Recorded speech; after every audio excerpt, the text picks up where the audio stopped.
Sarika, you can pause the recording on the top. And sorry for that. So we welcome you to the panel discussion on reality and complexity of mergers and acquisitions, which has been organized today by 180 Degrees Consulting HR College. As Benjamin Franklin has said, an investment in knowledge pays the best interest. This is the quote we stand by here at 180 Degrees Consulting HR College. Being one of the first undergraduate consulting student community in the region, 180 Degree Consulting strives to be a pioneer in knowledge creation and creating sustainable solutions for a better future. So a lot of our new audiences here, as well as the speakers, might be wondering what exactly is 180 Degrees Consulting. 180 Degrees Consulting provides socially conscious organizations around the world with very high quality, extremely affordable consulting services. We basically work with organizations to develop innovative, practical, and sustainable solutions to whatever challenges they are facing. So 180 Degrees basically connects the untapped capabilities of top university students with the unmet needs of socially conscious organizations. Here at 180 Degrees Consulting HR College, our prime vision is employing unconventional methods to create as well as sustain diverse business as well as non-business ecosystems. In the past 3 months since our inception, we have impacted more than 200 students of HR College itself with our Consulting 101 series that we conducted in the months of March and April.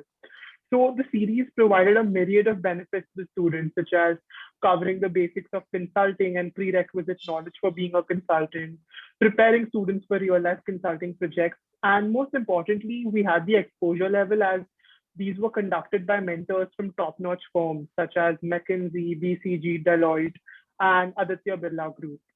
So to give you a further insight of our journey from inception to the present, we would like to present to you all a visual representation of the same.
So that was basically a visual encapsulation of our journey so far. On this note, I would now like our faculty in charge, Ms. Kanupriya ma'am, to grace us with a few words. Thank you, Ahan. So, am I audible? Yes, ma'am. In the words of famous businessman, am I able to hear myself again? Oh yeah, I think there's an issue with that. My voice is repeating. Yes. So is it better now? No. Echoing. It's still echoing. I think everyone's voice is echoing. Let's everyone keep ourselves on mute. Okay, ma'am. Someone is sharing computer.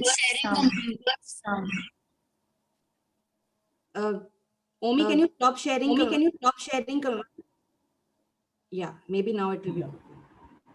Yeah, now it's better. Yeah. It was very smart. Thank you. Okay. So in the words of famous businessman, Mr. Harold Janine, I quote, "In the business world, everyone is paid in two coins, cash and experience. Take the experience first, the cash will come later," unquote. This is precisely what we have tried to achieve through the 180 degrees consulting at HR College, making sure that our graduates are able to truly experience the complicated yet fulfilling roles of true consultants. I'm personally looking forward to this session today, as it's always a pleasure to have an ex-HR student come back and share his knowledge and expertise with current students. Here, I welcome Mr. Vedanth Bhartee, Mr. Atul Satpathy, and Mr. Saptarshee Chatterjee to take the session forward. Really looking forward to this experience. Before they take the session forward, I would like to introduce our audience to our esteemed speakers for today. So today we firstly have with us Mr. Atul Satpathy. He is currently working as a strategist in the finance function at OYO. He has completed his MBA from ISB along with BBA and ACCA from Christ University, followed by Mr. Saptarshee Chatterjee. He's a buy-side equity research analyst at Centrum Capital and has completed all levels of CFA along with his MBA from IIM Indore.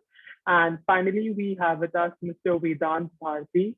He is an analyst at Keiretsu Capital, an early-stage venture capital fund, possessing unparalleled experience, having previously worked with Edelweiss Financial Services. I would now like to hand over the platform to our esteemed speakers. Thank you. Hey, thanks, guys. Should I share my screen? Just give me a second.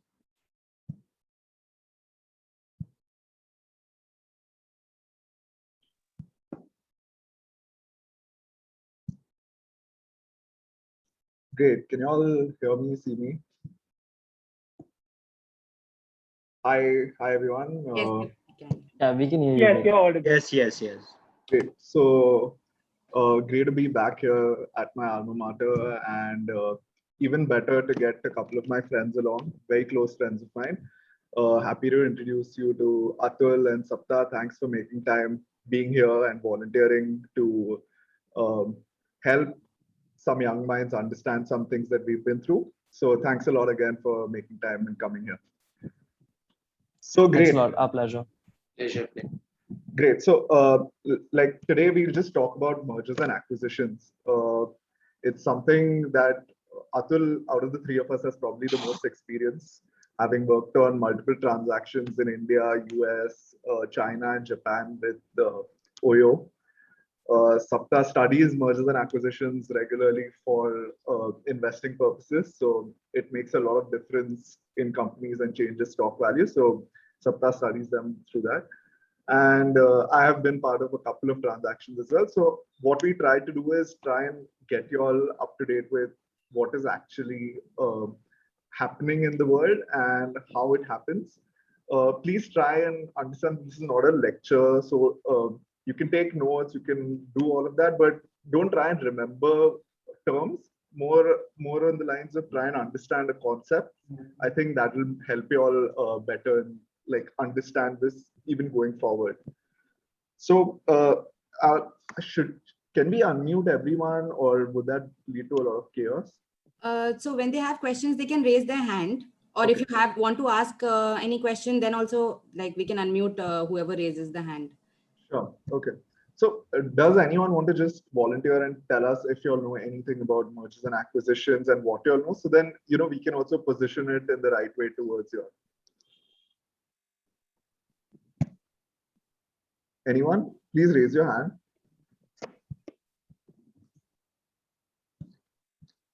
Guys, come on. Be interactive, please.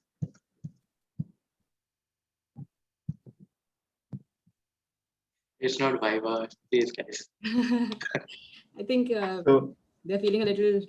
Yeah. Yeah, maybe a little time to break the ice. Anyone can be, maybe there is some students from BFM, Isha Dalal. I think they would have some idea. anyone, like if you all want to just give a one-line explanation on what you understand by merger or an acquisition.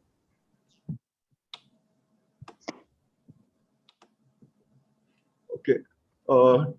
Till then, while we wait for someone, why don't we take you through some things like, so I'll just give you a Sapta and Atul, please feel free to step in wherever you'll find it necessary. So a merger and an acquisition is a way for a company to inorganically grow. It's a form of inorganic growth for a company. And why would a company like attempt to do a merger or an acquisition is simply because they see that there is a lot of value add in with two firms working together or with another firm, or either they're struggling. There can be multiple reasons. It can be like they're struggling and they need to sell it to someone to at least make some money out of it. It can be to strengthen their position in the market. It can be to improve their margins and profitability. It can be a variety of reasons, but a merger and acquisition is basically ways in which two companies can come together and build a stronger business presence. I see a lot of hands up now. Feel free to unmute and speak up. Shreya, Drea, and Abhishek, do you all want to speak up? Oh, hello. Yeah, go ahead. Yeah, hi, sir. So, to my knowledge, mergers and acquisitions basically means that, for example, if A is acquiring B, so it can acquire a part, a division of B, or it can acquire B as a whole, a whole subsidiary, if per se, or and there could be various reasons for that. One could be your synergies, which is your revenue synergies or your cost synergies. So, for example, if I acquire a company in my sector, if a competitor, then you can maybe direct the company on how can you cut down on your costs, or maybe it could be due to expense synergies. And or if I acquire a company in another particular sector, then it could be maybe to diversify my distribution channels, or to gain a perspective of another sector altogether. Then talking about mergers, so I would say that mergers, if I merge with another company, then the company ceases to exist, right? So like if A merges with B, then B ceases to exist. Like, Kotak and IGVS Bank, like we'd heard before. So that was one merger that that was spoken about. So I think that should be. Very So I well think, explained. yeah, spot on. I think you covered like Yeah. two really important kind of parts of M&A, or two very important reasons as to why companies explore or look into M&A opportunities. And as you rightly said, that was revenue and cost synergies and diversification. But just kind of, diving into that a little bit deeper, one of the primary reasons as to why a company engages into M&A is primarily value creation, right? Which is your increase of your underlying shareholder wealth. Now, you could possibly say that any business decision is made with the objective that the owners make more money. But from an M&A standpoint, or from an M&A lens, what's interesting to understand here is that when you look into an M&A, let's say a company A is merging with company B to form said company C, then company C has to be valued more than the sum total of company A and B. And that's that kind of brings us to the 2 points you raised, which is around synergies, which is, as you rightly said, divided between revenue synergies, which is maximizing your revenue generating capacity, and your cost synergies, which is kind of making sure that you have a lean and efficient cost structure. And a very other important point that you mentioned, which was diversification. So I think you spoke about diversification of distribution, etc. But what is a very important thing to look at when you look at diversification is it's via, let's say, it could be product diversification, it could be launching your product in multiple markets, so it could be geographical diversification. But what's really kind of important in terms of when you think about diversification is your risk element. Diversification is normally used as a method of mitigating your risks. It's like a typical story of not keeping all your eggs in the same basket. So yeah, I think you rightly kind of touched upon those 2 points. If I had to add another reason as to why companies kind of look into M&A, I think acquisition of assets is something that's really important. So sometimes there are assets that are kind of hard to develop on your own, or they're hard to procure on your own. So what a company would do is they'd go to another company which already has these underlying assets, and this company, they may not be interested in acquiring the company as a whole, They might be just interested in specific assets that this company holds, but they would outrightly buy the entire company as a quick and efficient way of procuring those assets. So that's another kind of thing to play in mind. And this is something you see very often in the technology space, where there are certain companies that hold intellectual property rights or new technologies or trademarks, which would otherwise take you a lot of time to create, or it could cost you a lot of money to create, or you may just not have the intellectual ability to create some of those assets. So you'd go out and you'd go to the market and buy a company for that. But Vedanth, sorry, you were saying something. So I was saying, speaking of assets, there are times when companies acquire other companies even for human talent, for some sort of expertise in research or development that they require. They acquire companies even for human talent. So that is another form of asset, you could say so. Yeah, and this is actually what Vedanth mentioned is something very common. So they have a name for it. It's called acquihire, where you basically just buy out another company because there are, let's say, certain teams or certain individuals. It could be even just the CEO and CFO that you really want to work with, but you just outrightly buy the company so that you can work with some of these specific people. Right. So you rightly mentioned, I just had a question over here. So when I say that if a company is acquiring another company in another sector altogether, let's say if FMCG is acquiring something into pharma, so will the shareholders actually see it as a diversification benefit, or will they see that the company is entering into a non-core business segment? So how would shareholders see this? So I can take this one. More often than not, shareholders are not too keen on diversification, because if you think about it, right, a shareholder might own a particular stake in multiple companies, right? So for example, from a shareholder's perspective, he can own a particular stake in an FMCG company and he can own a stake in a pharmaceutical company, but he may not necessarily want his FMCG company to go out and try their hand at the pharmaceutical business, right? So at times when it comes to M&A, that there's always kind of a lot of conflict between the principal and the agent, with the principal being the owner or the shareholder and the agent being the executives of the company. While it might be in the executives' best interest to play it safe and diversify their risks, at times it may not be in the shareholders' best interest, which is why for any M&A transaction to kind of go through, there are a bunch of approvals, and kind of all your board of directors have to be on board, and that's why it's normally a very kind of time consuming process. So Atul, do you want to tell them, in the M&As that you've been a part of, how long, what kind of durations are they usually of? Because I was part of one that went on for more than a year and a half. So and that's quite common in mergers and acquisitions, right? Right. Yeah, no, it definitely is. It's the process is normally very drawn out. Just giving some kind of background. Again, Vedanth and Ahan introduced me, but I work with Oyo. So Oyo is a really kind of fast-paced startup, and that tone is kind of set at the top, right from your investors to your CEO, CFO. All of them are kind of everyone's very aggressive when it comes from a business standpoint. So transactions at Oyo would typically get done pretty quickly. So one interesting transaction that I can kind of tell you guys about, it took about, to answer your question, it took about six months to close. But out of that 6 months, I think we spent maybe, we were going out and buying a company, and out of those 6 months, we spent maybe less than a month negotiating with the seller. But we spent about 5 months convincing our board and our investors that we have to go ahead with this transaction. And so a lot of times it comes down to that. You may be at this point in time thinking that, like in an M&A transaction, a huge amount of time will be spent negotiating or drawing up financial models or doing analysis and evaluation. In fact, what takes the most amount of time is kind of stakeholder management, getting everyone on the same kind of ship and get everyone moving in the same direction.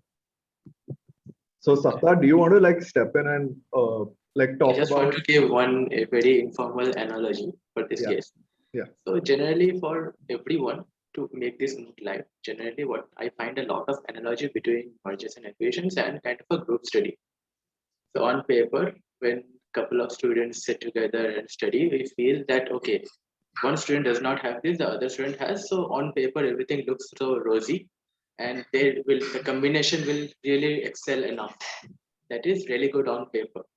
But we know what happens in a group study, and therefore sometimes the results are not so good post mergers and acquisitions. So therefore, as a shareholder, we are like parents of the company. So we say to our kids, okay, you want to merge, what is actually the reasons, how much synergy, what is the value you are going to add? Even if you are showing on paper, on Excel, everything is going right, but doing the execution on ground throughout the journey of the mergers and acquisition is really very, very crucial. Some of the examples, maybe what I can give is sometimes many companies really can make their fortunes through mergers and acquisitions, and sometimes they really go very, very bad through mergers and acquisitions.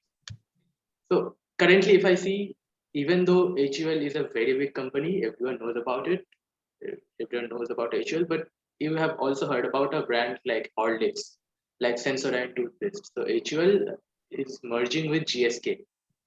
So their portfolio is actually driving this company's growth now onwards. If I see HUL's growth is kind of a stagnant level because it's so huge company. Sometimes we have to see whether these company will really do. So as a shareholder, we are very optimistic that this will really work out. But whether or not, that will really we have to see. Many times we have seen that post mergers and acquisitions, the company's economics and entire profitability has gone bad because all of the synergies did not work out, and actually the negative synergies worked out for them. Because when you're merging two companies, there are different cultures, there are different thought processes, different strategies that really do not work out. So that is there. But Yes, apart actually, from that, Ashwath Damodaran, Yeah, who's I was very, just gonna say that. go ahead, go ahead. No, like Sapta, why don't you tell them about what Ashwath Damodaran mentioned about mergers and acquisitions, saying that he doesn't keep the moment there is a merger and acquisition, he says it exit will the go company. out. Yeah. Yeah. He'll just sell the stock. So I think it kind of has to be done like really carefully, and a lot of it actually comes down to pricing and how much you kind of buy some of these companies for. But I mean, so Ashwath Damodaran, obviously he has his own Yeah. view of things, and that might be pertinent to how we look at M&A today. But if you look at historically, there've been so many kind of successful M&As, right? If you think about Facebook's acquisition of Instagram or WhatsApp, if you look at Google's acquisition of YouTube, all these transactions have created like immense shareholder wealth. But yeah, I guess it has to be kind of well thought out, and there have to be, again, like we mentioned earlier, synergies in place. Even if I you think talk about majorly two reasons I think majorly plays out for any mergers and acquisitions. One is economic sense. It's making more money. Very simply, making more money for a long period of time, at least for some period of time, you have to make more money either through revenue or through cost saving or somehow or through distribution or some other synergies. You're keeping or you are bringing one CEO from other company and therefore you are thinking that growth will come. In which way it's making more money. That is one. Number two reason, that is most of the mergers are on this sense. Number two is generally the market power. This is like we will talk about some of the companies, let's say, we will talk about some telecom companies, two of the telecom companies merged to one company. That is to have market power because they had to sustain that space. So these are, I think, two of the major reasons for any mergers and acquisitions. Right, and I think kind of from the perspective of the competition that you guys are going for as well, Vedanth had given me some kind of context on that, and I think from that perspective, for the round in which you have to work on pitches, right? I think it's very important to kind of have that framework in place, and this framework has a universal kind of application, right, in terms of why a company engages in M&A, which is the same 2 or 3 reasons that we kind of discussed: value creation, diversification, acquisition of assets. So you see kind of any M&A that takes place in any industry, any vertical, any transaction, any company, and you'd be able to apply the same kind of framework here. And also a very kind of important thing to look into, and this brings us back to to engage in M&A or to not to engage in M&A, is you'll ask yourself 2 or 3 fundamental questions, right, before engaging in any transaction. One is, can I do what these guys, and this is on the buy side, so this is if you're going and buying another company. So the first question would be is, can I do what these guys are doing, or can I set this up organically, right? And if I do set this up organically, so for example, if it's a product or service that they're offering, Can I do that on my own? And if I can do that on my own, then how much is it going to cost me? And is this cost going to be higher than or greater than just going and purchasing the company? And how much time is it going to take me, right? How much time is it going to take me to come up with this product, to come up with this service and take it to the market? If I see a huge opportunity somewhere, I think that one sector is going to really boom. Maybe you can flat go outright, buy a company and time the market accordingly, right? So that way you've already purchased the company right before, let's say a particular, let's say just for the sake of example, let's say a company that bought a mask manufacturer just before COVID, right? Versus setting up your own manufacturing facility to manufacture masks. So yeah, just a few questions that you'd probably ask yourself. And a lot of times when you're pitching for an MBA, for an M&A, what you'd look at is, okay, what are my alternatives from a cost perspective? What are my alternatives from a time perspective? And what are my alternatives from an ability perspective? Can I do what these guys are doing? So I think that's kind of an underlying theme for M&A that kind of spreads across any transaction that you look at. So Atul and Sapta, let's move ahead a little bit. Sure, yeah. I've set up a couple of questions for the students, and maybe you all can write in your answers in the chat box. And let's see if you all can get some questions right over here. So this is just to engage a little bit with you all and make you all aware of some large transactions that have taken place in the market.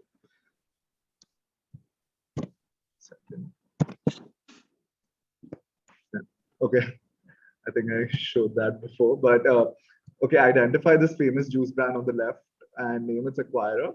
And if you all know of anything that was strange in this transaction, feel free to write that in the chat box as well.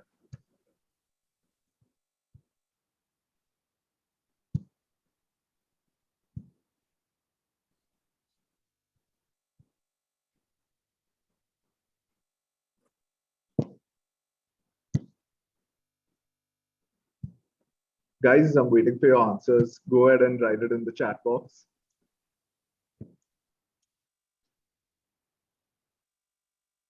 Okay, first, do you know which brand this is on the left side? It says cult fit. I see one answer. Okay, great. So that's Raw Pressery. Great. Couple of answers saying Raw Pressery. Does anyone know who bought Raw Pressery in the recent past? Right. So yeah, so Wingreen's Farms acquired Raw Pressery, which is right. Again, it was an acquisition which is more like a fire sale, driven by their common investor, Sequoia. So I think COVID and a couple of other issues really had an impact on Raw Pressery. And okay, here's a fun question. Does anyone know which Bollywood actress is an investor in Raw Pressery? Take a random guess. Which Bollywood actress?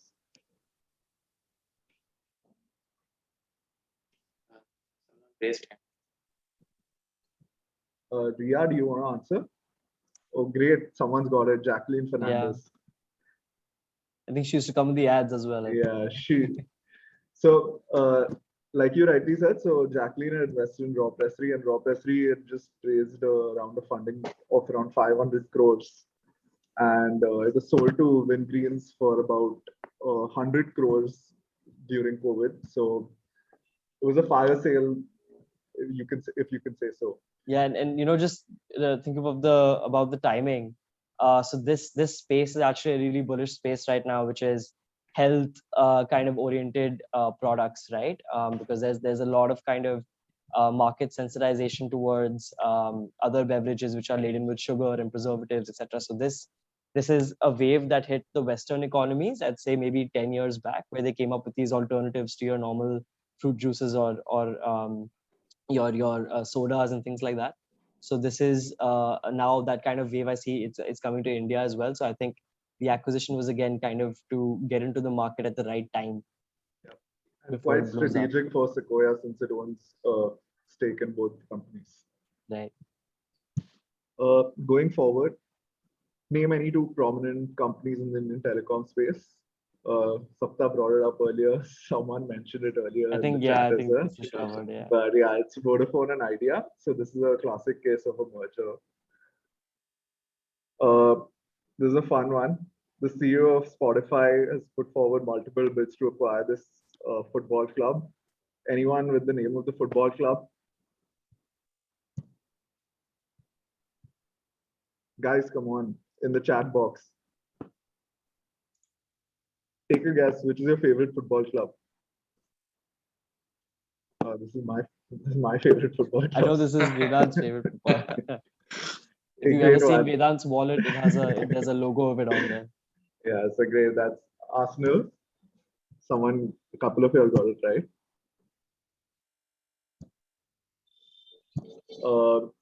So this is an easy one. Which is the large e-commerce player that the Tata Group acquired recently? Great, someone's got it. You're damn quick. Ma'am, I thought this was no one was aware of mergers and acquisitions. Everyone's aware of that. They're smart just like you were. Great. So this is a case of a smaller company acquiring a much larger company. So Tata Motors acquired an automobile company which is much larger. Any guesses with the name? Very famous automobile company. Yeah. Very quick. It is Jaguar Land I think an Rover. interesting story behind this was at some point of time in the past, Tata was trying to sell Tata Motors was kind of struggling and they were trying to sell it to Jaguar Land Rover, and I think he was laughed out of the room or something like that. It basically was very disrespectful. So it's crazy Wasn't how that the same case with the Taj hotels as well? Yeah, I think a lot of Tata's businesses have been cut out came out revenge. of insult. Yeah. Yeah. So we're talking about some large conglomerates that have really moved markets with acquisitions, building their portfolio in multiple streams. I mean, just look at this, how strategic and how diverse Mr. Mukesh Ambani's portfolio is. You just look at his acquisitions across various, and this, I don't think this even covers all his acquisitions. There's probably more on the B2C line, but I'm sure like the way things are going, I think everything you touch or whatever you do will be owned by Reliance at some point of time. Yeah, I think so. I think what Jio is going to become like is like, if you guys are familiar with the product called WeChat, which is what China uses, which is basically your one-stop shop for anything. So you use the same application for instant messaging, you use the same application for ordering your groceries, ordering stuff online, even TV, like for example, like an Amazon Prime or a Netflix, you have Jio TV. So it's going to be like a one-stop shop for anything that you want. For everything. Yeah.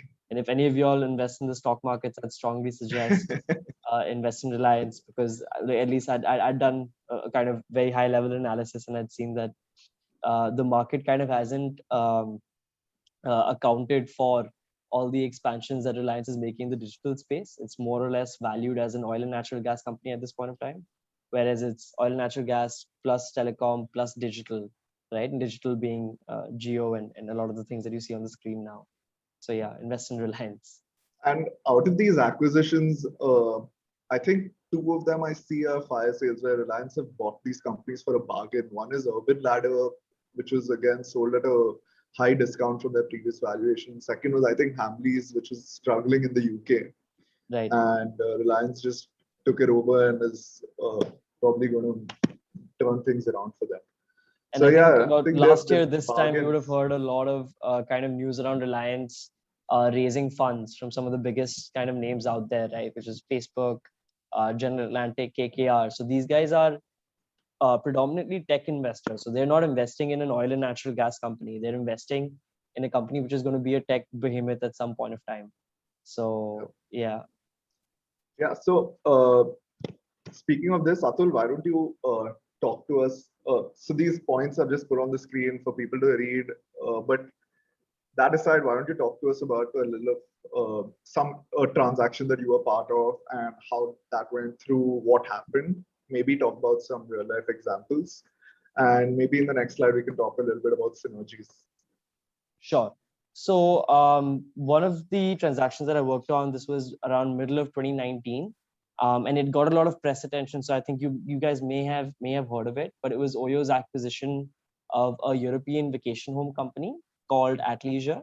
So just for those of you who don't know, a vacation home company would be effectively the kind of homes that you see on an Airbnb, right? So a standalone villa or a bungalow, which someone owns, and they just kind of rent it out to a family or to an individual for a weekend or something like that, right? So they put that asset onto the market, and you can use it as as an accommodation choice.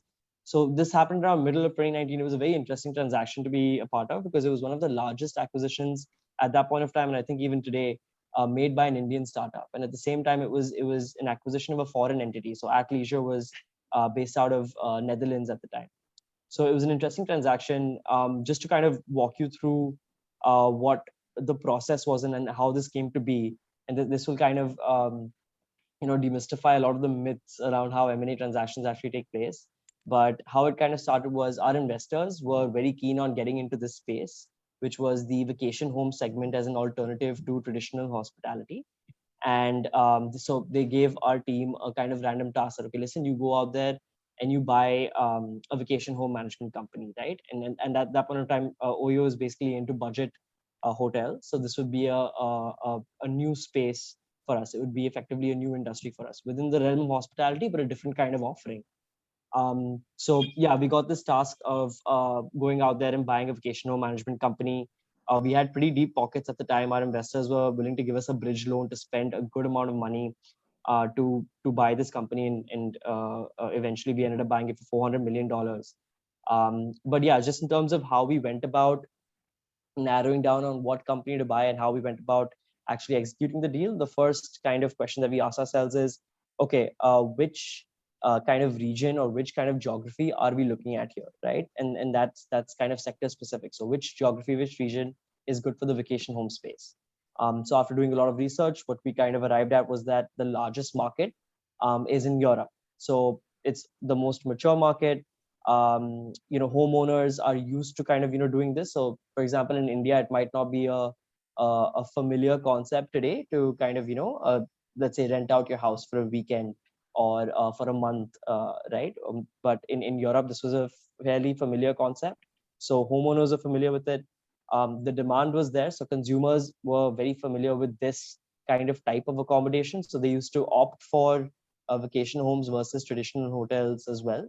So yeah, it was a mature market. Homeowners and kind of customers were kind of very well aware of how everything works.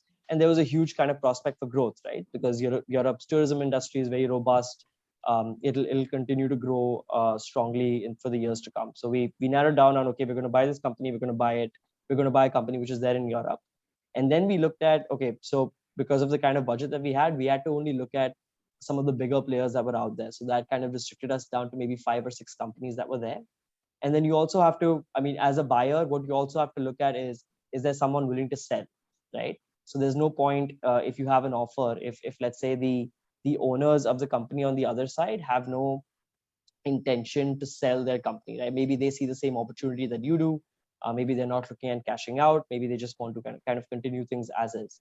So we found a company. The name of the company was Athleisure. It was owned by a private equity firm at the time called Axel Springer. And so private equity firms typically have a 5 to 6 year life of the fund or life of an investment. So let's say a PE firm goes and invests in a company. They would look at kind of selling off their investment or making money off of that investment with a time period of about 5 to 7 years. So from a timing perspective, that matched. The same PE player was looking at selling off his stake in this company. And like I said, a lot of times M&A transactions, you don't spend too much time on the negotiation and the kind of evaluation and modeling bit, but you spend a lot of time on stakeholder management. So the seller already kind of had a price in his mind. So he was a PE player. He said, okay, I have to get a 35% or a 40% IRR on this investment of mine. So that 35-40% IRR across a period of 5 to 6 years means I can sell this company for $400 million or maybe so. And this happens just like how you bargain with your, let's say your local kind of vegetable seller, right? So his initial offer was, I think, 430. And then we came back, we drew up a few numbers, and then we said, okay, no, but a fair price for this asset is 380, and we met midway at 400. So just like how negotiating at a local store or in a street market would function. That's kind of how this went as well. Small And I think, numbers. yeah, so small numbers. So an interesting part about this acquisition and this kind of brings us back to why you kind of engage in M&A. And this is a takeaway that we realized a year later was in 2020 when the pandemic hit. Obviously, all hotels all over the globe were shut, right? There were lockdowns, there were travel restrictions, all of that. What happened in Europe was, while they did announce the lockdown, there was some kind of gestation period between when that lockdown would be imposed and when it was announced. So what a bunch of Europeans did was, and because they were very kind of familiar with this form of going for vacations, right? While when you stay at a vacation home versus staying at a traditional hotel like a Hilton or a Marriott. So what they did was, okay, they said that we're going to be in lockdown for a month, maybe 2 months. Why would I want to stay in my apartment in a crowded city? I would rather go and stay in a nice, beautiful bungalow or a villa, which is on the banks of a river or in a valley or, on some kind of hilltop. So they booked out a person who would normally, let's say, book a weekend or book a 3-4 day vacation with his family. He would book out one of these homes for a month or 2 months on end. So again, diversification, diversifying your risk, making sure all your eggs are not in one basket. This was an example of that when globally we weren't being able to generate revenue from any of our hotels. We had some of our countries in Europe, because of this particular kind of approach that a lot of our customers followed. We had a couple of our countries in Europe operating at 95%, even 100% occupancy. And so while all our other countries weren't able to generate any revenue, we weren't being able to generate cash flows, and it was a loss-making company. So if you're not being able to generate revenues, you have a bunch of fixed costs, and that effectively kind of eats into your cash pile. But having business sustain in this particular segment of our business, which is the vacation home segment of our business, really kind of helped us get through that phase and scrape through that phase. So that was a really interesting transaction. A lot of these concepts you kind of think of theoretically, but it was, at least for me, it was one of the first instances where I saw it actually happening in person. Yeah, and I think it's quite interesting also the entire aspect of diversifying into a completely different segment and how it impacted revenues as well.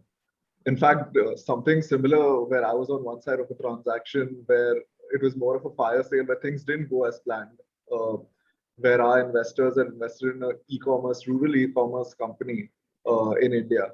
And things like a bunch of bad decisions, like Poyo, they had raised a big sum of money right prior to the pandemic. And once pandemic, and it spent all of that money, unfortunately, and made a bunch of bad decisions.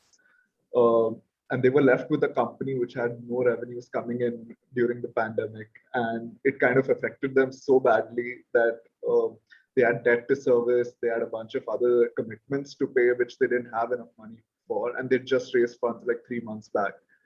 So unfortunately, they had to be like sold off. And imagine an e-commerce company. In the rural space, it was quite difficult to find a buyer at that point of time as well because things weren't good. So I think they were sold for 1/3 of their valuation. The interesting thing is they were sold to a company which was actually into agricultural inputs, a manufacturing company with agricultural inputs, and they just bought them only for their distribution. They didn't want anything else. So this company had this rural e-commerce company had a call center with about with people who could speak around 20 languages, 20 local Indian languages.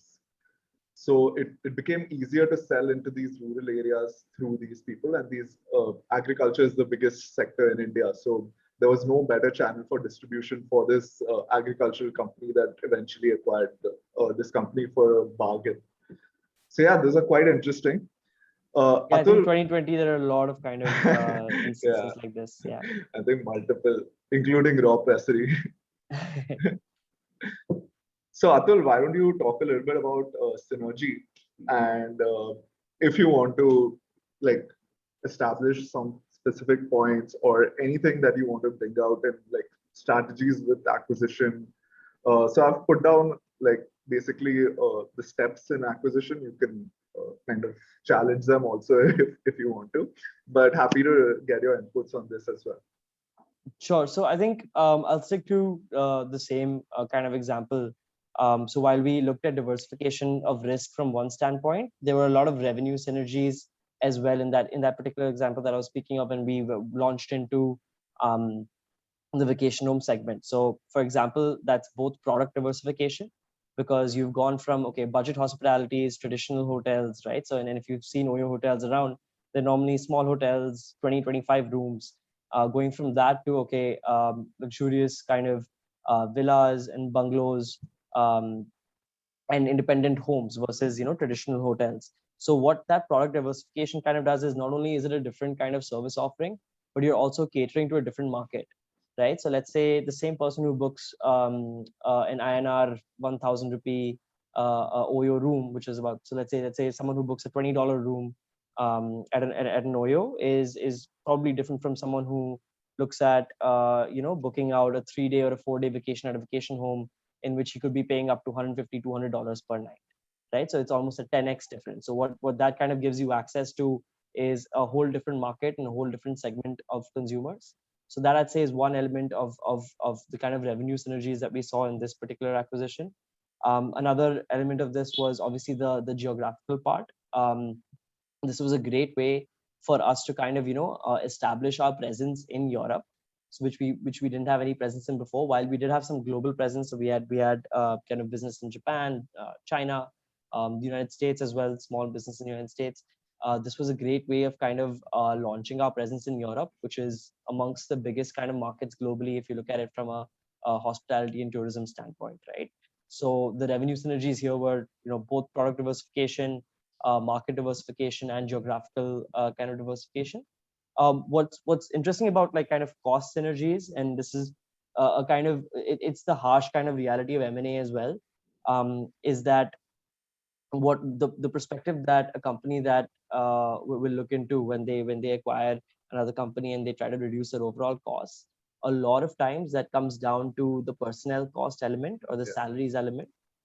So what this means is, and I'll just give you an example here, is that let's say the company that we were looking at acquiring, they had their own corporate staff, right? So they had legal employees, they had finance employees, they had HR employees that were looking after their workforce. Now, when they merged with us, and we were obviously a much larger company from a workforce standpoint, we had way more people, much bigger company from a revenue standpoint, everything as well, is that we didn't necessarily need their corporate staff to kind of take care of the business. So for example, we didn't need to hire their HR folks, we didn't need to hire their finance folks. What we could do is just integrate a lot of their support functions into our already present kind of infrastructure and systems that we had in place. So what often happens as a result of this is that you end up, a lot of M&As actually end up in a lot of kind of redundancies, and these redundancies result in, okay, you having to let go of many people. And this is what results in that overall kind of cost reduction. So while you bought another company, you increased your revenue, you didn't increase your cost in the same proportion that you increased your revenue, because you found some synergies in there, you found some redundancies in there, and you eliminated them. So that's from the perspective of cost synergy. I think diversification we already spoke about.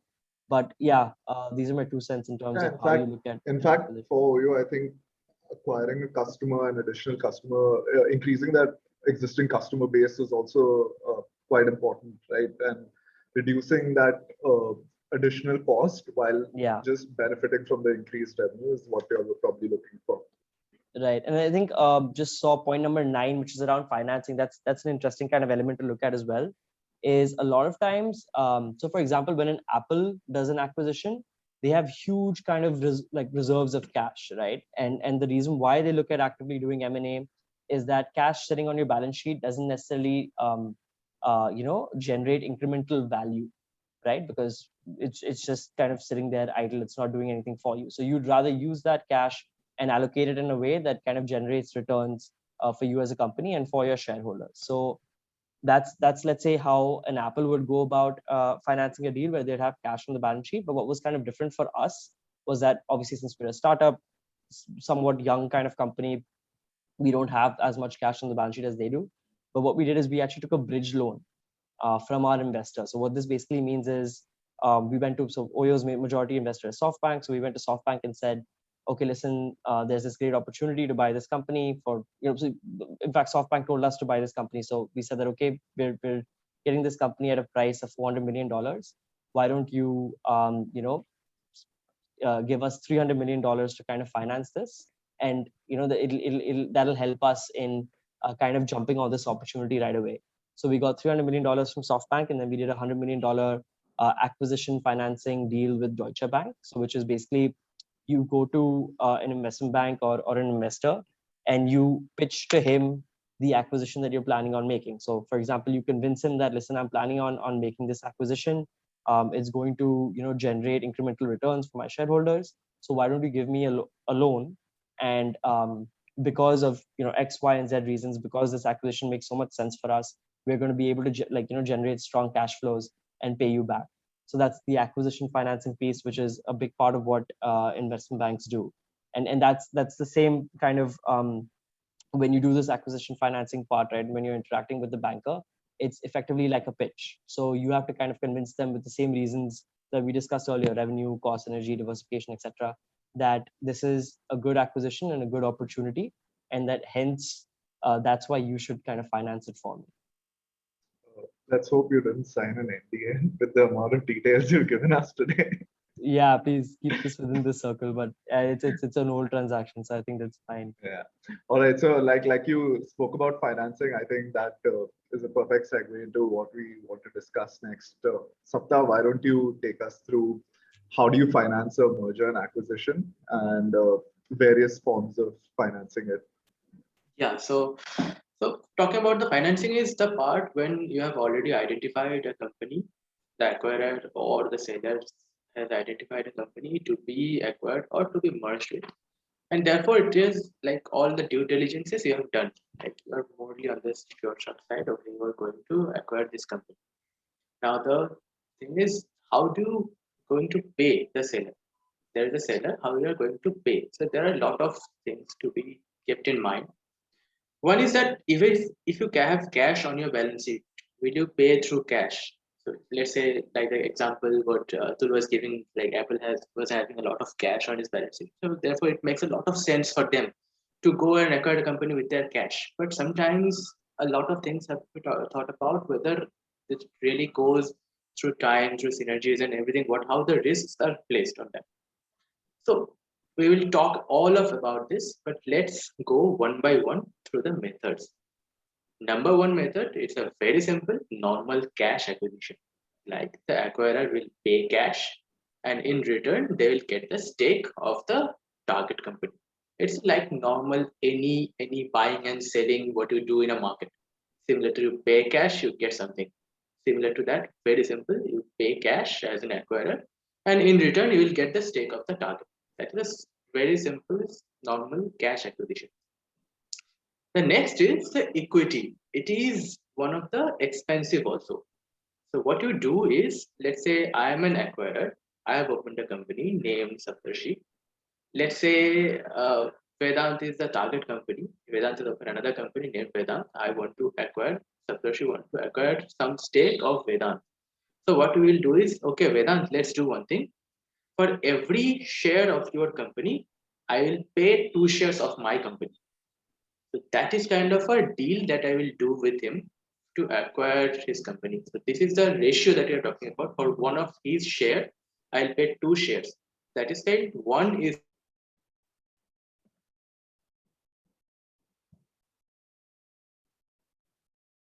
Sapta? I think he broke off.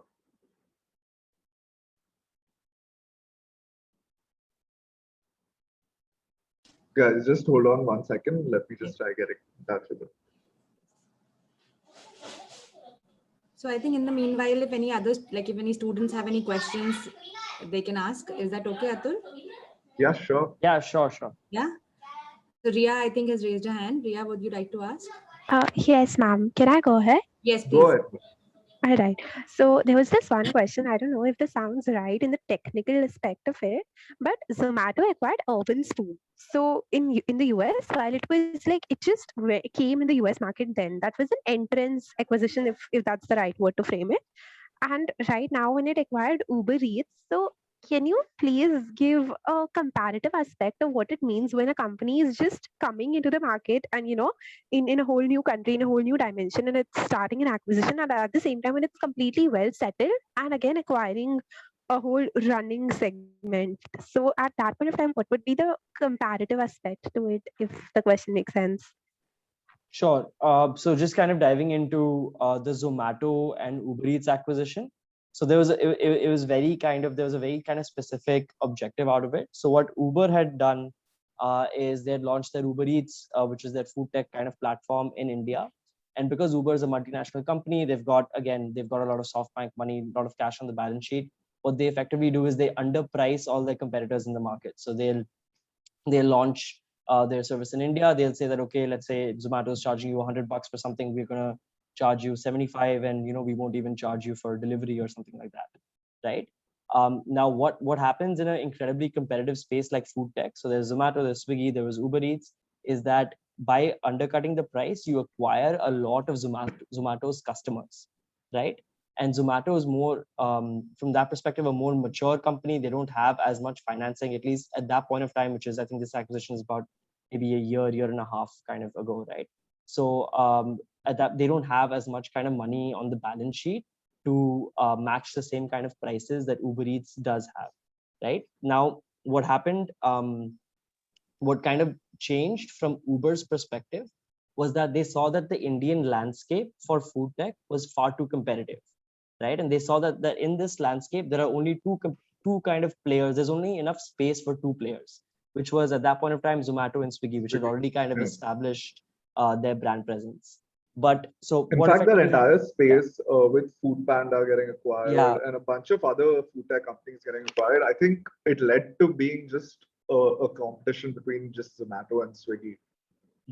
right. So it led to being a competition between Zomato and Swiggy, and it was a very fierce kind of competition because it's a very kind of there's no kind of customer loyalty within this segment. You go to the guy who gives you the lowest price, right? So Uber Eats came in with its lower prices, and they stole a lot of customers from Zomato and from Swiggy both. Now, so what Zomato did is, because they didn't kind of want to put up with this anymore, and because Uber also said that, okay, we can't continue to do this, right? At some point of time, we're going to have to make money in this market versus just kind of undercutting our prices. So what Zomato did is they did an all stock deal with Uber, where they purchased Uber Eats for about $300 million, and that didn't cost them any cash. So they gave Uber $300 million worth of Zomato stock, and they said, okay, we're going to acquire a company. And if you kind of look at it right now, there is no Uber Eats in India, right? There's no app, there's nothing. So what it effectively was an acquisition of Uber Eats customer base and an elimination of your competition by doing that. There was no other kind of so I know a bunch of people who work at Zomato and at Uber Eats both. There wasn't a single employee at Uber Eats that was that kind of joined Zomato after the acquisition was taken place. So they effectively bought the company and then they killed the brand. They said, okay, there is no Uber Eats anymore, right? Uber Eats would have had maybe a few contracts with restaurants that Zomato wouldn't have had. Zomato would have purchased those contracts. So let's say KFC, I'm just taking an example here. Let's say KFC had an exclusive contract with Uber Eats and they didn't have it with Zomato. By purchasing Uber Eats, Zomato would have the license to do the delivery for KFC.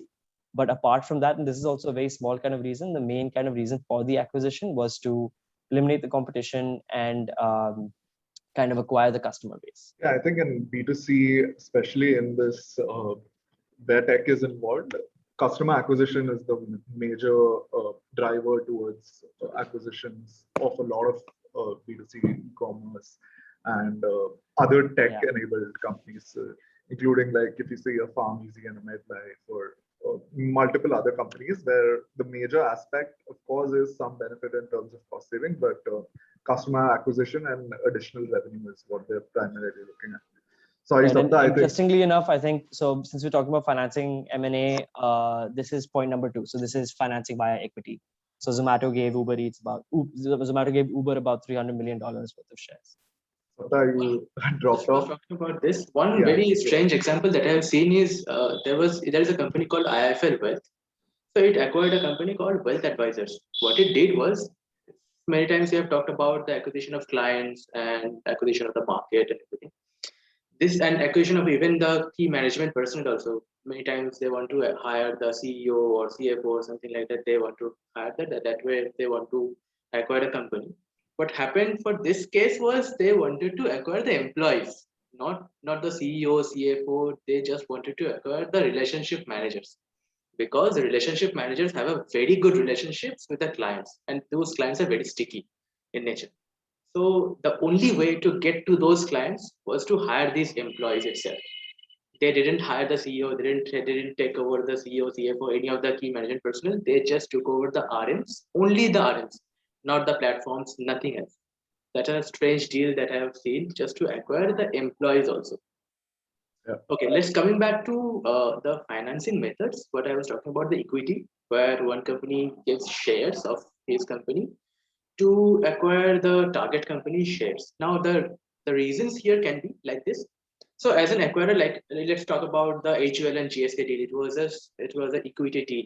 So what it was is because they know that GSK has a very good portfolio in terms of like Horlicks, this Sensodyne, Eno kinds of brands. The synergies they calculated was basis the distribution channels that they have, the way they can diversify their distributions across the regions of India, and the way the sales promotions and everything is arranged in GSK portfolio. But as a HUL, let's say as an HUL corporate manager, they don't know actually whether what these guys are showing in numbers in terms of distribution outlets or distribution channels, whether this kind of intensity are there in the distribution channels, or whether after the mergers these distributors or dealers will not get hold of this company and they will run away. The only way to have after the merger also to have these GSK people accountable is like give shares and get their shares.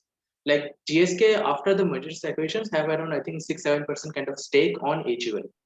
So on the merged entity, these GSK also had some stake, and therefore they had the accountability.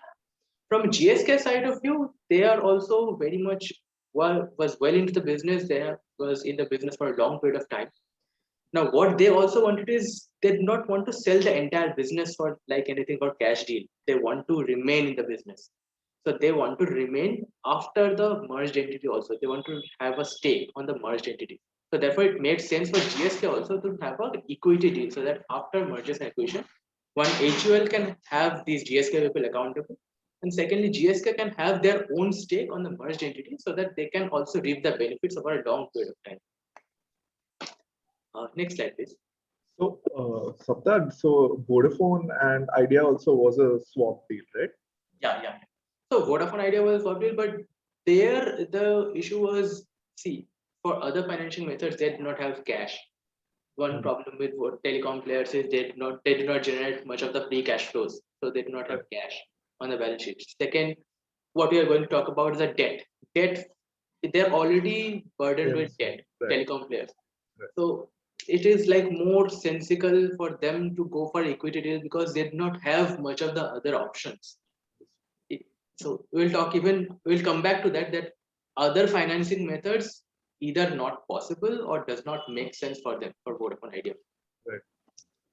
The third method, what you are talking about, is the debt. Debt financing is like having a loan. Loan can be from a bank or similar kind of entity. It can be from investors also. It's kind of a loan. So it's like if the acquired company. So one myth I want to demystify is that generally what idea we have after hearing the word acquirer and target, that acquired company must be bigger than the target company. This is not always the case.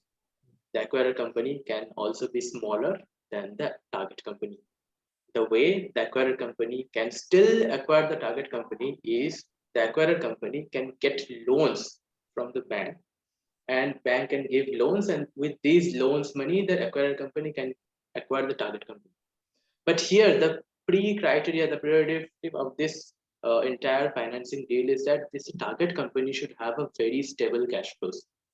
Like the bank, when they are giving the loans, they upfront know that for a long period of time, for history, these target company has a very good brand or a very good business models. They are stable in terms of generating free cash flows and everything, so that they're very sure that their repayment of loans is very much secured.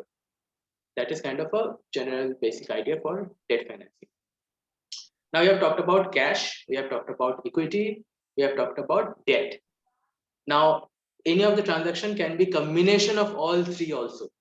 So there are many transactions in history which have been combination of all these. The another one that is very interesting, very different in nature. Many of you have heard about this. Is kind of a leverage buyout. What we do in this leverage buyout is similar to debt financing, but what it happens is the target company's assets are used as a collateral. So which means the pressure of the loan is not only on the acquirer.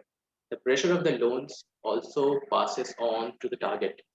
So as an acquirer, let's say I am an acquirer, I know I have a company I'm going to get as a target, but I do not know after the mergers and acquisition how the company will perform. I want to keep the managers of those company accountable. I want to keep those managers very disciplined in terms of everything, in terms of operations of the business.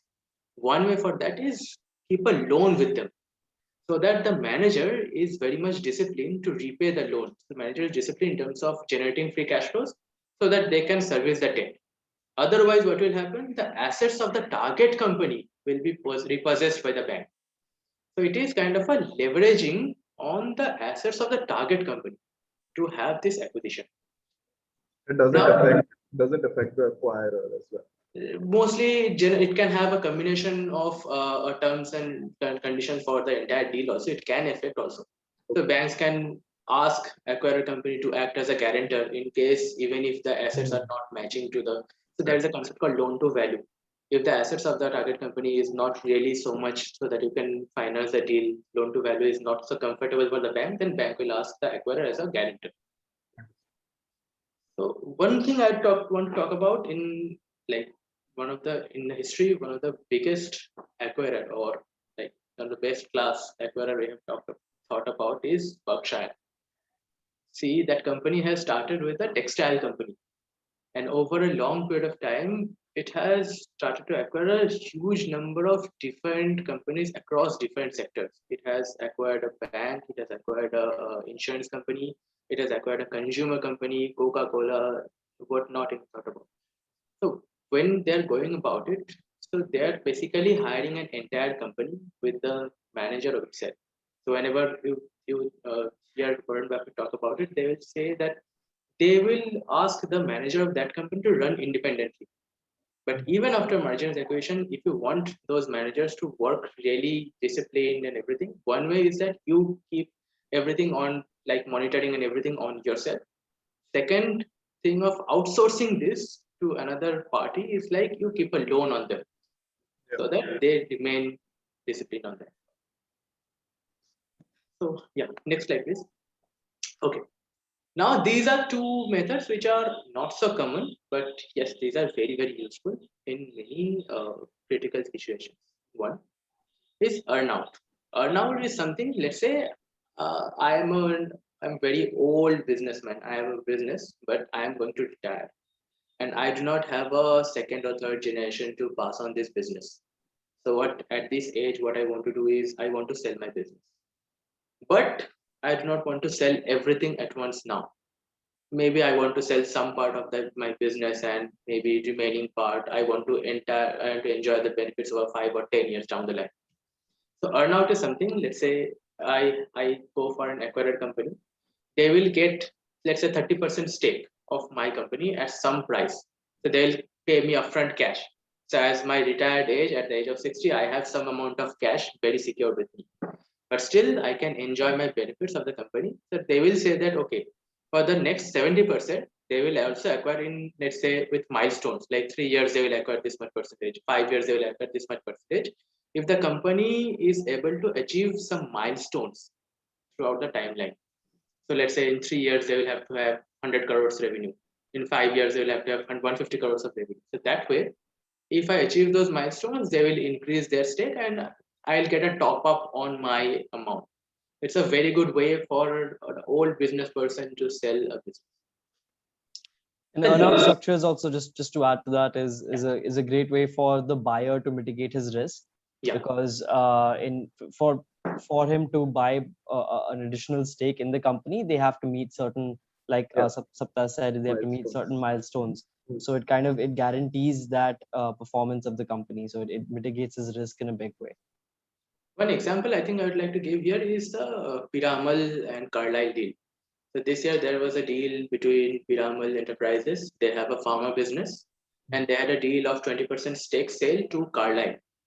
So Carlyle has very clear upfront milestones of revenues and margins, everything.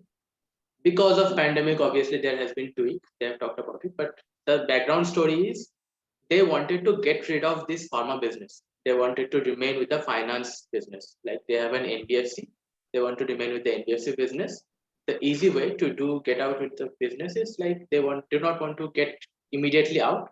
First, they sold 20% stake of the pharma business, and eventually, after some period of time, this pharma business will be demerged from the entire business, and that will be sold. So that is the entire background story. The last round of financing is like a third party kind of entity. Let's say what I think some of the thing that Atul has talked about is SoftBank, some of financing some of the parts of the deal. It's like, let's say there is an acquirer company, they do not have cash, they maybe cannot take loans also, or they do not want to. So what they can do is they can reach out to a PE firm, a private equity firm. So private equity firm will finance the deal. Let's say the deal requires $100 million. So private equity firm will say, okay, I'll give you $100 million. Go for acquiring this company. The acquirer acquires the target company. There will be a merged entity after that. So what PE firm will give $100 million, in turn, they will take some stake of the merged entity. So the deal is like that. Let's say for $100 million that they give for the mergers, post mergers and acquisitions, they will have 10% stake on the merged entity. So this kind of an example where a company can reach out to another private equity or a third party for funds so that they can also get some stake.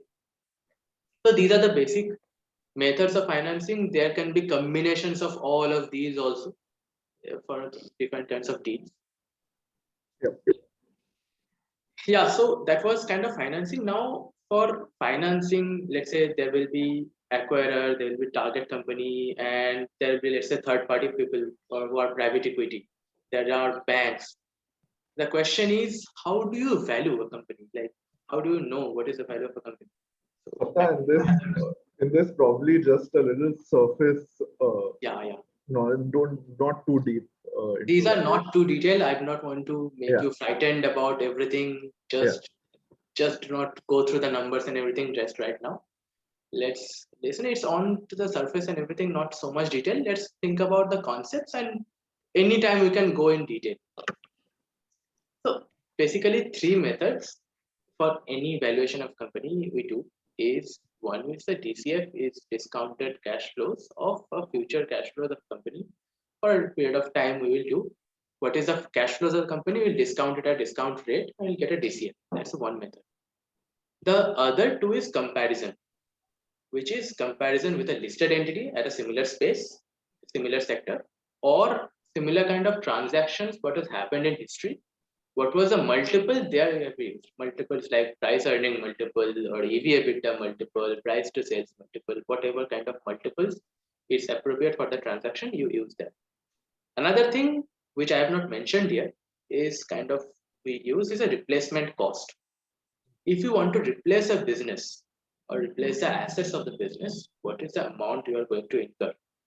That is kind of a value of that company also assigned. This is what Mr. Harshad Mehta was famous for. So these are the ways you are going to value, and for all of these methods, you will get a sense of what can be the range of values this company is about. So therefore, it gives you a basis for negotiation. Just one thing is, for any company, for pre-money, there is a valuation. Let's say I've given an example. Let's say we have a company with a $50 million pre-money valuation. If the acquirer pays around another, there is a fundraise of $27 million. So post-funding, there is the valuation of the company is whatever the valuation earlier it was, plus the money that has been raised. So this is the equity value that you are going to have for the company. Next slide, please. So the question that we have not yet incurred, it's kind of a more calculation and everything. Don't get bored or frightened. I just we don't have to think about these numbers. I'll talk about what I'm trying to say. Is whenever the seller or the target company sells his company or some stake, the owner will lose some stake of his own. That is the main thing of this slide. So initially what we will see here is, let's say pre-money, the company has an equity value of $50 million. The number of outstanding shares is 1 million. So every share is a $50 share. Very simple. Every share is $50. And there the founder is holding around 3.5 million shares. So it's like 35%. Oh, sorry, 0.35 million shares is 35% founder's ownership, founder's stake. Now, tomorrow I am raising money for it. So what will happen is, let's say I am raising $27 million at this $50 per share price. So for that, I'll have to issue new shares. Earlier, total shares of the company was 1 million. Now, for this $27 million money raise, I'll have to issue another around 0.54 million shares. So therefore, the total shares of the company increases. If the total share of the company increases and owner's number of shares remains constant, then the owner's stake in that company reduces. Like what happens here, the number of shares increases from 1 million to 1.54 million. But the owner's number of shares remains same, right? Because 0.35 remained the same. The owners did not put money. The other investors put money on. So therefore, the stake of the founder reduced. So the basic thing, what I'm trying to say here is that whenever you see a startup is raising money or something like that, please understand that the owner is going to have less and less stake on that company, which means that, let's say someone is, after all of these money raised, the owner is only having 5% stake. Then does the owner really so much worried about it, or does he want to sell about it or something like that? Just also Google about how much shares or how much stake the richest man on earth hold on Amazon. You will be amazed to have only this much amount of stake. You will be the richest man on earth. Yeah, and like you said, like most of the news articles that show this is a $1 billion company or that is a $2 billion company, I think very few of the owners own a stake more than, like, even in double digits. Like they're all low single, unless it's something like Zerodha or where it's a completely bootstrap company, right? Right. Next slide, please. Okay. So here we come. Here is a favorite topic for shareholders, for everyone. It's like one-liner reply whenever you ask someone that does the deal make sense? It's the question everyone asks. Does the deal make sense? So everyone will say, yes, the deal will make sense. It will make more money. How do you know the deal will make more money? One way to know is this. It's very economically. One way to know is whether the earnings per share before the M&A and after the M&A. If the after the M&A earnings per share is more than before M&A's earnings per share for the acquirer, then it makes sense. Then it's called accretion.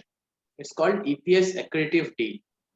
So like, let's say for an example, I have an acquirer whose earnings is $5,000 and target has an earnings of $2,000. So total 5,000 plus 2,000, total $7,000 I have an earnings for the merged entity. The number of shares the acquirer currently has is of 2,500 number of shares. It's like $2 per share. 2,500 shares he has. And to acquire this company, he issues new 675 new shares. The total shares of the company increases to 3,175. So 2,500 plus 675, 3,175 shares. Now, before the mergers, you know that earnings per share was 5,000 by 2005 is $2 per share is the earnings per share. After the deal, it is 2.2, which means that you can say, okay, right now we have a deal where post mergers or post acquisitions, my EPS is more than earlier. So this is one way to convince shareholders that, okay, see, my deal is EPS accretive. Therefore, I'll be earned more at same number of shares. But there are other methods also for understanding. I'll not touch upon here, but just talk some of these is earnings per share is one method to see whether the deal is really economically makes sense. Other methods are whether profitability is increasing or decreasing. Profitability means that return on my capital. Generally, how much return I'm going to make pre-merger and post-merger. If my post-merger return on capital is higher, then only it makes sense. Just to touch upon it, let's say here, I was earning $2 per share, right? I was earning $2 per share. But let's say I was required only $100 of a capital for the business. So my return on capital is 2 by 100, right? 2 by 100 is like 2% kind of a return on capital. Very low. Okay, I understand, very low, but still. Let's say after the deal, I require around $200 of capital. I require $200, and on that I'm earning 2.2. So 2.2 by 200 is a much lower. It's like a 1.1% return on capital. So actually, even though my EPS has been increased, my profitability of the business, what is real sense of the economical sense of the business has come down. On same capital, I'm earning less money. Yeah, I think more. It's a lot of a theoretical thing, and I can go back to some normal examples. I think like we've like covered most of the things. If there are any questions or any discussions that you want to have, we're happy to have that. So can I ask a question? Yeah, go ahead. Yeah. So when we were when you were explaining about debts and acquiring a company via debts, so at that point of time, so an example of a company acquiring a target company distressed debts. So is it an example of earnout? So when you are talking about distressed debt, is basically either the acquirer or the target company is in problem. That is the term. It's called distress. Yes. So either Yes. they are not able to service the debt. Now, this is somewhat different. So generally, whenever bank gives a loan to a company in case of debt financing, either they will give through leverage buyout, so that they will have either the acquirer will be sufficient to service the debt, or they know the target will be sufficient, or a combination of acquirer and target will be sufficient to repay the debt. What you're asking for earnout is slightly different, where a company may have maybe selling some part of their stake currently and holding for a later point of time basis on some milestones. Similar concept can be used at bank.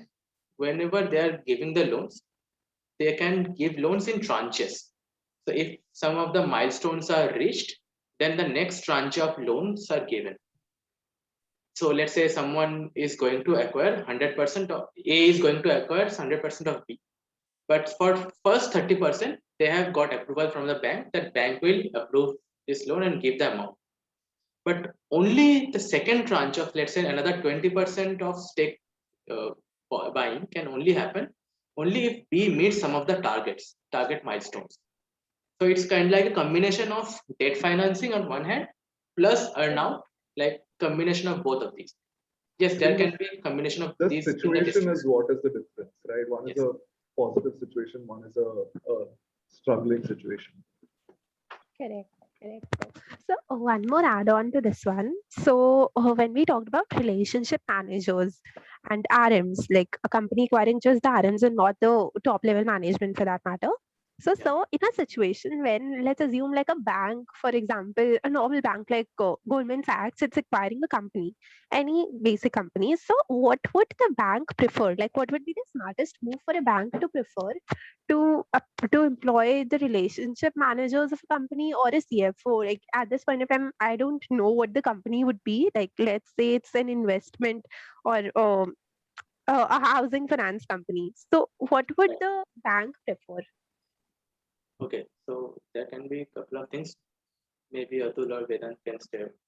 So I think So one of what the you're things asking that is if they're looking at buying another company, would they rather retain, like, let's say, the relationship manager or The the senior on ground management, employees, the senior or man. would they Yeah. retain like the senior management, right? Yeah, and also So when I'm asking this, I would also want to know, like, whose job would be the securest one, like the most secure job always in the company. so yeah, just to kind of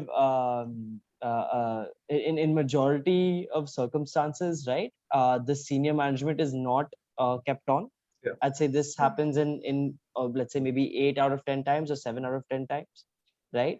Because at that level, so it's any company is a pyramid structure, right?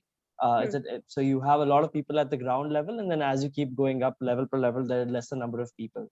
So if you're going out to acquire another company, it's likely that you already have established and a kind of reputed CEO, CFO, CEO, which have been with the company for a long time. So at that level, there kind of isn't more space for more senior execs to come on. One thing that we did discuss earlier was this is majority of the cases where let's say you want to buy a company just so that you can get their relationship managers, and you get the relationship managers also not because of you're not looking at like acquiring the employees as such. It's because each RM has a book of assets or of clients, and you essentially want those clients, or you want that book of assets, right? Because if, let's say, that RM goes to another company, you lose the business that that client brings. So majority of circumstances at the senior level, you're more likely to lose your job if there's an M&A that takes place versus if you're at a junior level. But what happens in specific instances is when you acquire a company just so that you get to kind of hire an entrepreneur or a founder who started up that company. So for example, we had acquired a company called weddings.in. It's one of the largest wedding management companies in the world, actually. And so in that instance, we wanted to work with it was a promoter driven business, it was a founder driven business, so we wanted to work with that founder even going forward. So he still heads up that vertical, but now it's just, so for example, weddings.in is a department within Oyo, and he heads that department. Yeah, Correct. But it can another go both example, ways. Sapta, I think you would know of this better, was Nalin Moniz and Radhika Gupta started the first hedge fund in India, and Edelweiss acquired their hedge fund and made them CEO of their asset management department. So there are cases where the senior management is just like the CEO of a department or heads a department within an organization.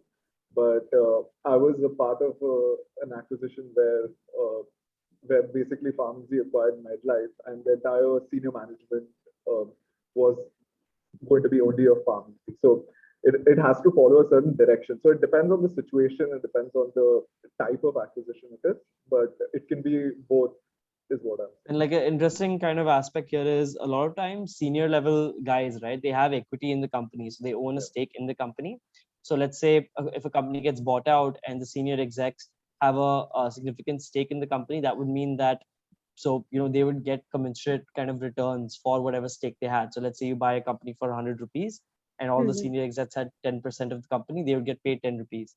So they would get an exit from that perspective, right? And a lot of times for some of these kind of sales that happen, which are very successful, these execs make a lot of money. So they won't necessarily they wouldn't want to work. Yeah, so that's exactly what I was going to say, is that they wouldn't want to work now in a larger organization where, okay, they're getting paid, let's say in cash, right? Okay. So they get a big buyout and they cash out, and then they move on it to does not, something. in the longer term, it does not make sense to choose any profession basis on where the security is higher, because in private companies, it's not really that way.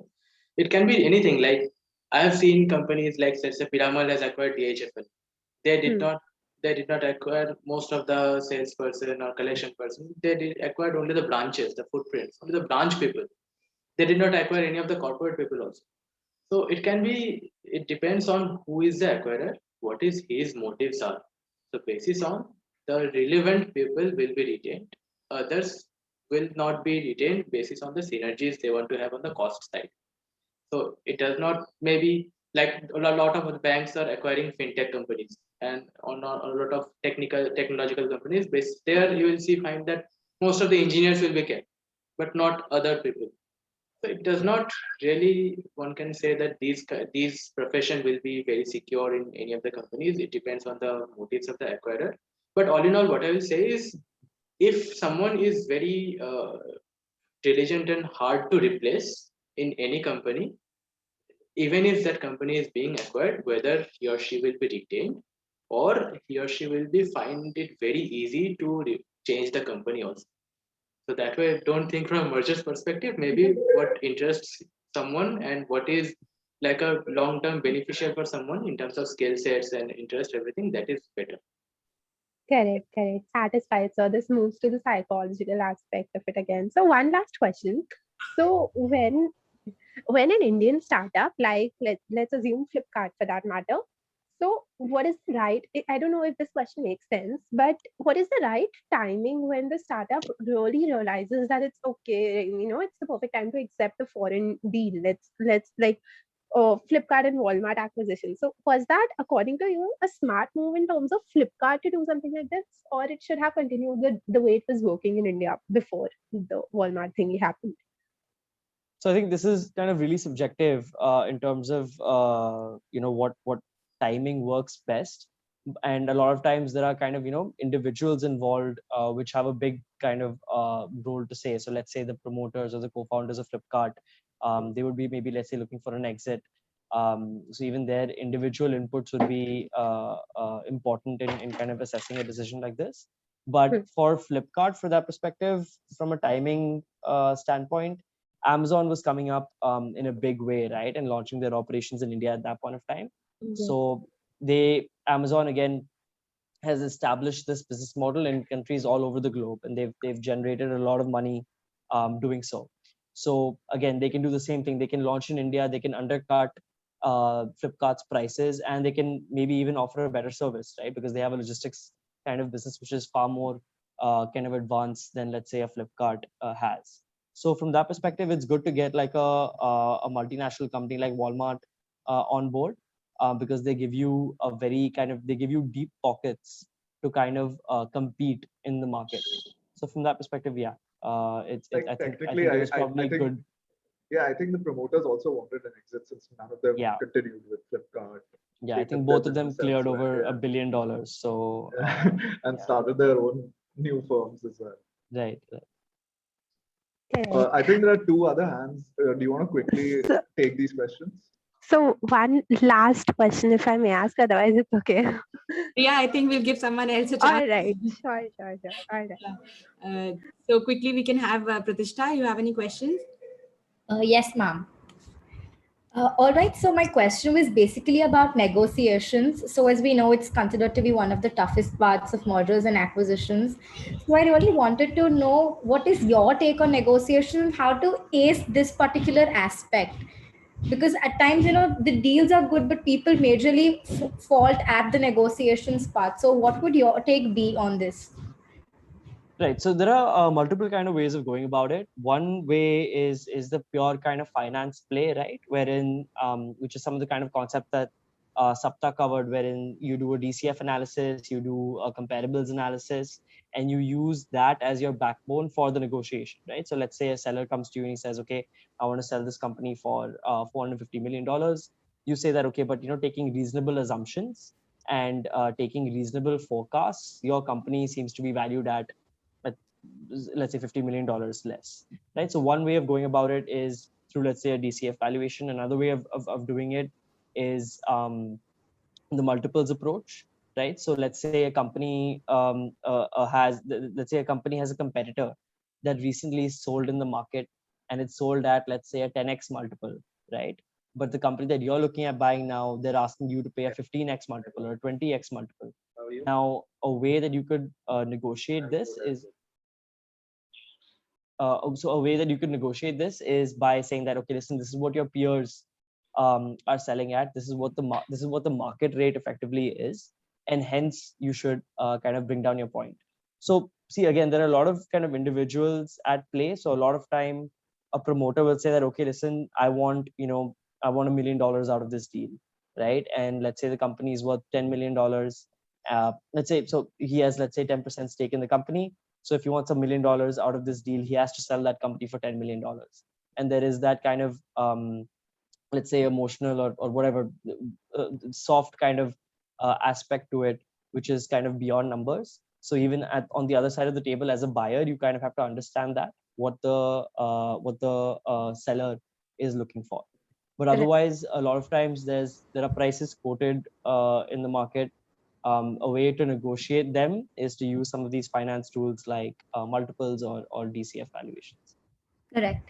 All right. Also, one more thing I wanted to ask, like keeping in mind this competition specifically, do you have any tips and tricks to go about negotiation and ensure that we ace the competition? So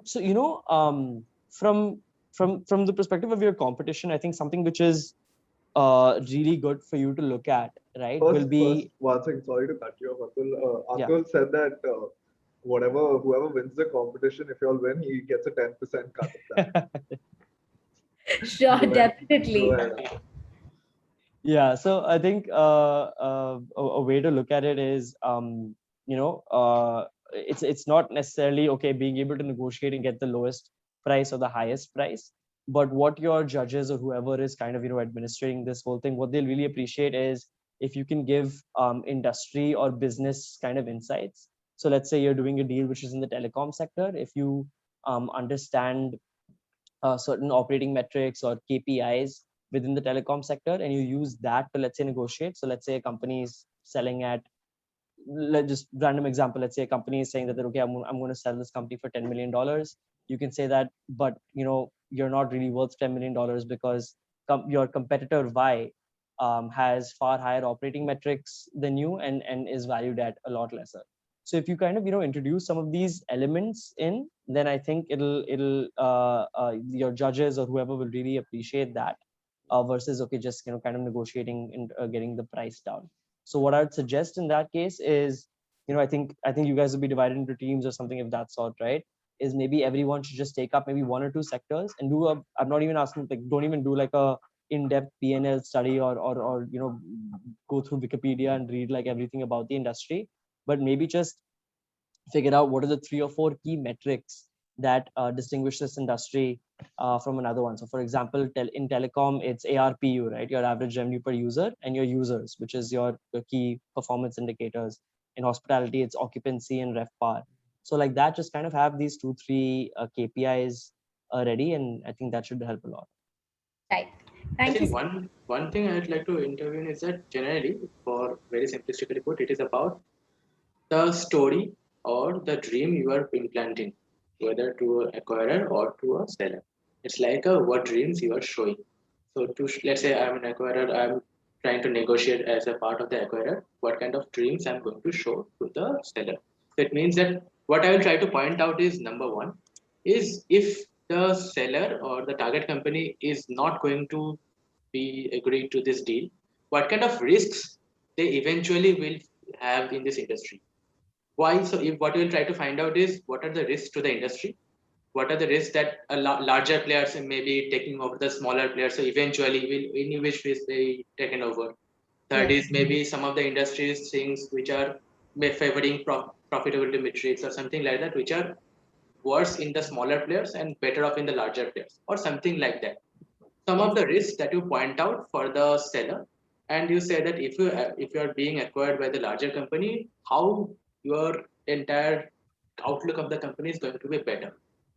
If the reverse is happening, let's say you are negotiating for a seller to an acquirer, then what you will show you is a dream of, let's say, okay, you are the acquirer, you have a dream or you have an aspiration to be in this space. If you acquire this company, how your company's synergies will be taken over, what kind of things that you are missing. Let's say what you kind of things that you cannot organically develop, or maybe you can develop, but it will take a lot of time. Yes. So let's say someone is pitching to Anil Ambani to take over Hathway, Den, or Big Basket, all of these companies. What they will show is, see, you have a dream of Geo. The best way to go about is you can build all of these. You have money and everything. You have manpower. You have the best minds of the country. You can build all of these, but you don't have time for this. And over next decade, the India will be so much digitally savvy that you will miss the bus. So what you will do is you go and acquire this company so that all of these are in your portfolio, so that you can give a consolidated service at one platform. That's kind of a dream that those negotiators showed to Mukesh Ambani ji, and Geo that in turn is showing that dream to us. Correct. Absolutely. Yes. Thank you so much. I'm crystal clear with it now. Thank you. Yeah, very nice, very nice. I've also taken down my notes. I think there's one last question. Yes, I think one more person has raised their hand. Yeah.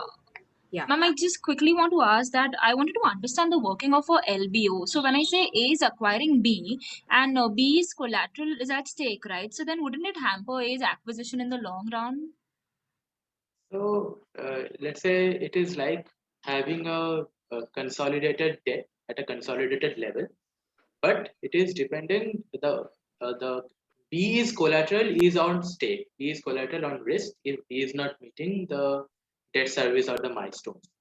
So in turn, yes, but let's say for A had to finance it, right? So A could have financed through cash or equity or something like that.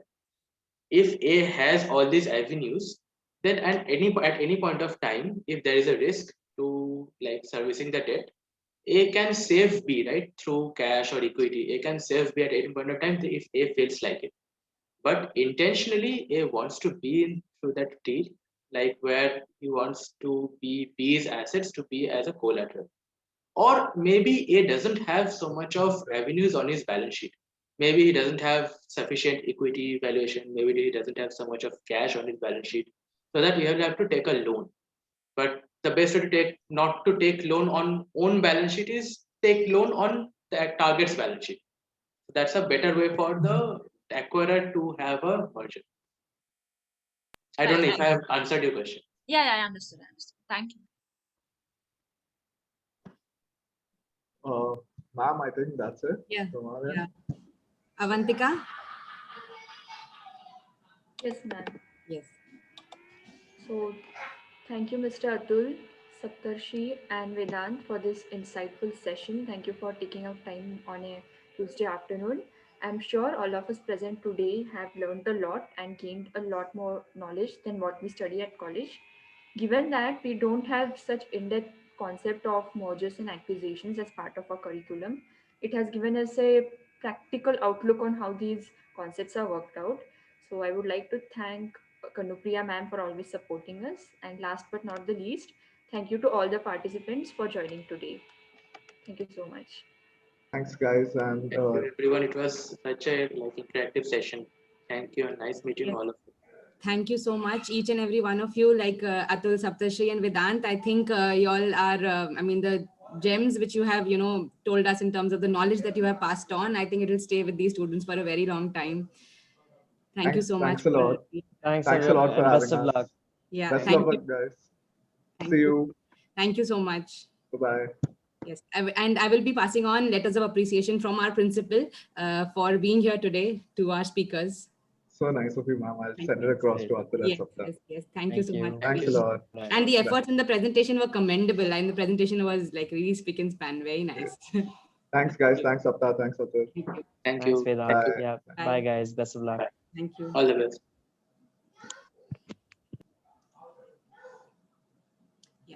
So everyone who's present here, you all can fill the Google Forms for the certificates. The link has already been posted on the chat box. So the students who are participating for the competition from 180 DC, are you all here? There's a competition on mergers and acquisition for which we had basically conducted this session.